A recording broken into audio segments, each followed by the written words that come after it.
Students, good morning and welcome to online classes conducted by Amrit senior secondary school. Students, आज हम अपने syllabus की second poem cover करने जा रहे हैं जो कि दी हुई है पेज नंबर 27 पर।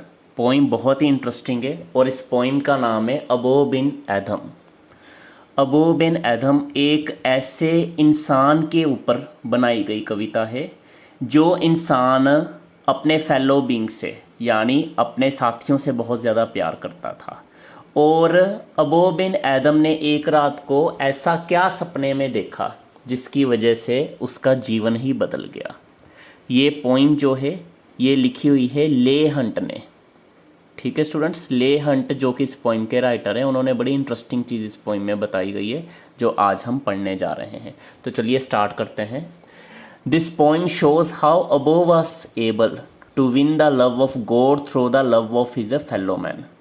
इस कविता में हमें यह बताया गया है कि जो अबू था वो किस तरह से परमात्मा का प्यार जीतने में कामयाब हुआ, क्योंकि वो खुद अपने साथियों को बड़ा प्यार करता था। Love of man is the true love of God. अपने साथियों को अगर हम प्यार करें, इंसानियत के प्रति अगर हमारे मन में प्रेम भावना हो, तो ईश्वर के प्रति भी हमारा प्यार स्वीकार कर लिया जाएगा। यही सच्चा प्यार है भगवान के प्रति। It is the best way to please God and win his love.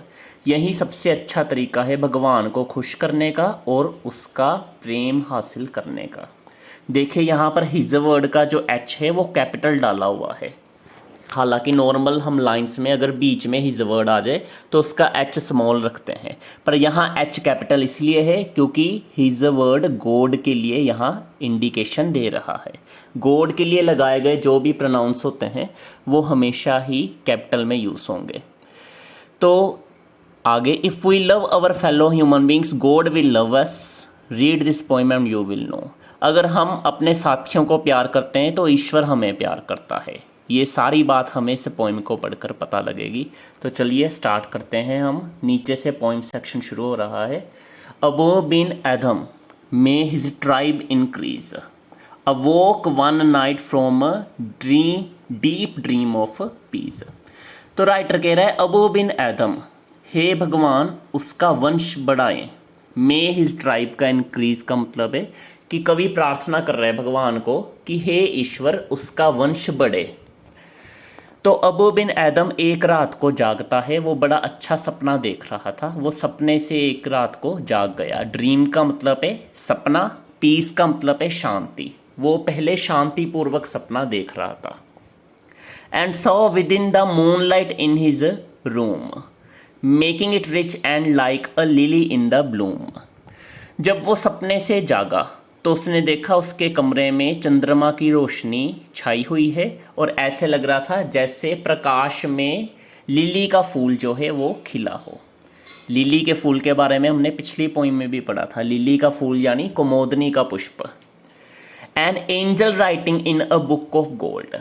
तो उसने अपने कमरे में देखा कि रोशनी चंद्रमा की बहुत ज़्यादा छाई हुई है और वहाँ एक देवदूत आ गया है, वहाँ एक फरिश्ता आ गया है। एंजल मतलब फरिश्ता या देवदूत, जो अपनी सोने की किताब में कुछ लिख रहा था। Exceeding peace had made Ben Adhem bold and to the presence in the room he said what writest you. The vision raised its head. तो शांति कमरे में बहुत ज़्यादा थी और उसी शांति भरे सन्नाटे से अबू बिन एधम को थोड़ी हिम्मत मिली। यहाँ बोल्ड वर्ड का मतलब है वो साहसी बना, उसमें जोश आया और उसने थोड़ा सा अपने मन में संकोच करते हुए उस फरिश्ते को पूछ ही लिया कि तुम क्या लिख रहे हो। उसकी बात सुनकर उस फरिश्ते ने अपना सिर ऊपर किया। And with a look made of all sweet accord answered the names of those who love the Lord। और अपनी प्यारी मिठास से, अपनी प्यारी मुस्कान से उसने अबू की तरफ देखा और उसने जवाब दिया कि मैं उन लोगों के नाम लिख रहा हूँ जो परमात्मा को प्यार करते हैं या परमात्मा की भक्ति करते हैं। And is mine one said Abou. Nay not so replied the angel. मेरा नाम क्या इसमें है, अबू ने पूछा। फरिश्ते ने जवाब दिया, नहीं तुम्हारा नाम नहीं है इस किताब में। Abou spoke more low but cheerly still and said I pray you then यहाँ दी वर्ड को भी यू के तौर पर ही लेना है हमने। I pray you then write me as one that loves his fellow man. Abou का मन दुखी नहीं हुआ, उसने बड़े शांतमय तरीके से कहा ठीक है कोई बात नहीं, अगर मेरा नाम नहीं है इस किताब में तो मैं आपको प्रार्थना करता हूँ कि आप मेरा नाम उस किताब में लिखो जिनमें उन लोगों के नाम लिखे जाते हैं जो अपने साथियों को प्यार करते हैं। तो फरिश्ते ने कहा ठीक है कि मैं तुम्हारा नाम उन लोगों की लिस्ट में डाल देता हूँ। The angel wrote and vanished. फरिश्ते ने दूसरी किताब में अबू का नाम लिख लिया और वो गायब हो गया। वैनिस्ड मतलब गायब होना। The next night it came again with a great wakening light. अगली रात को फरिश्ता फिर उस कमरे में प्रकट हुआ बहुत ज़्यादा प्रकाश के साथ। And showed the names whom love of God had blessed and lo Ben Adhem's name led all the rest. जब अगले दिन फरिश्ता फिर उस कमरे में प्रकट हुआ, उस रात को जब फरिश्ता दोबारा से कमरे में प्रकट हुआ तो अबू के पूछने पर उसने बताया कि आज मैं तुम्हें उन लोगों के नाम दिखाने आया हूँ जिनको परमात्मा बड़ा प्यार करते हैं, यानी जिनको परमात्मा ने अपना विशेष आशीर्वाद दिया है। और इस किताब में सबसे ऊपर नाम अबू बिन एदम का ही था, यानी परमात्मा का विशेष आशीर्वाद अबू बिन एदम को मिल गया था। स्टूडेंट, इस पोइम में असल में ब्रीफ समरी क्या है? समरी ये है कि जब पहली रात को फरिश्ता आया था तो अबू के पूछने पर उसने उन लोगों के नाम उसे दिखाए जो लोग परमात्मा को प्यार करते हैं। अबू ने कहा कि शायद मैं परमात्मा को प्यार नहीं करता पर मैं अपने साथियों को बहुत ज़्यादा प्यार करता हूँ, तो तुम मेरा एक और किताब में नाम लिख लो। अगले दिन ही फिर वो एंजल जो था वो उस रूम में आया और उसने कहा कि परमात्मा ने मुझे आपके पास भेजा है ये बताने के लिए कि परमात्मा आपको बड़ा प्यार करते हैं क्योंकि आप अपने साथियों को प्यार करते हो। यानी परमात्मा ने अबू बिन आदम को अपना आशीर्वाद दे दिया था। ये एक पोइम के फॉर्म में एक शॉर्ट स्टोरी थी जो आज आपको हमने बताई। तो चलिए बात कर लेते हैं इस पोइम से रिलेटेड होमवर्क की। सबसे पहले फिल इन द ब्लैंक है। डैश वास writing in a book. Dash एक किताब में कुछ लिख रहा था। नंबर 2 भी फिलअप है। The next dash the angel came again. अगली रात को फरिश्ता दोबारा से आया। रात की इंग्लिश आपने फिलअप में लिखनी है। थर्ड पर है ट्रू और false. The book was made of gold. किताब सोने की बनी हुई थी। सही या गलत आपने बताना है। फोर्थ पे आपको कुछ वर्ड्स दिए हैं जिनके हिंदी या पंजाबी में आपने मीनिंग लिखने हैं।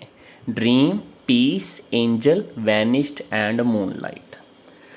उसके बाद फिफ्थ एक सेंटेंस दिया है जिसकी आपने ट्रांसलेशन लिखनी है हिंदी या पंजाबी में। वीडियो में ही आपको ये बताई गई है। मे हिज ट्राइब इंक्रीज। इस लाइन का आपने मतलब देना है। 6 नंबर पर इस पोइम में आए हुए कोई भी 10 डिफिकल्ट वर्ड्स आपने नोटबुक पर लिखने हैं। और स्टूडेंट 7th जो काम है वो सोल्व्ड क्वेश्चन है आपके लिए। पहले से आपको सोल्व कर कर दे दिया गया है। ये एज इट इज़ आपने लर्न करना है और राइट डाउन भी करना है अपनी कॉपी पे।